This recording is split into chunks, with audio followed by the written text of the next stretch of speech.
తూర్పుగోదావరి జిల్లాలోని కోనసీమ తిరుపతిగా పేరు పొందినటువంటి అప్పనపల్లి క్షేత్రం ఉంది అండి.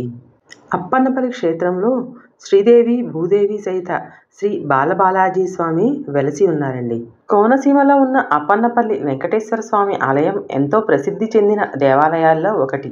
శ్రీ కశ్యప ప్రజాపతికి కద్రువ, వినత అనే ఇద్దరు భార్యలు ఉన్నారు. కద్రువ పిల్లలు నాగులు, వినత కుమారుడు వైనతేయుడు. కొన్ని కారణాల వల్ల వైనతేయుడు నాగులను రోజుకోటి తినేవాడు. శంఖచూడుడనే నాగును కాపాడటానికి జీమూత వాహనుడనే విద్యాధర చక్రవర్తి బలయ్యాడు. జీమూత వాహనుడు దేహార్పణ చేసిన ప్రాంతం కనుక ఆ ప్రాంతానికి అర్పడపల్లి అనే పేరు వచ్చింది. అదే క్రమంగా అప్పనపల్లి అయ్యిందని విజ్ఞుల అభిప్రాయం.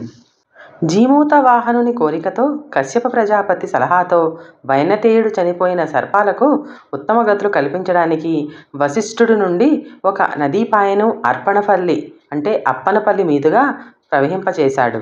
అదే వైనతేయ నది.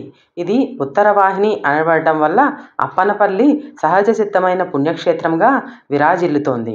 శ్రీ వెంకటేశ్వర స్వామి బాల్య రూపాన్ని, బాల్యక్రీడలను చూసి తరించాలని వగళమాత వరం కోరగా శ్రీ వెంకటేశ్వర స్వామి సంకల్ప బలంతో అప్పన్నపల్లిలో మొల్లేటి మునీయ మంగమ్మల పుత్రుడైన రామస్వామి గారు జన్మించారు.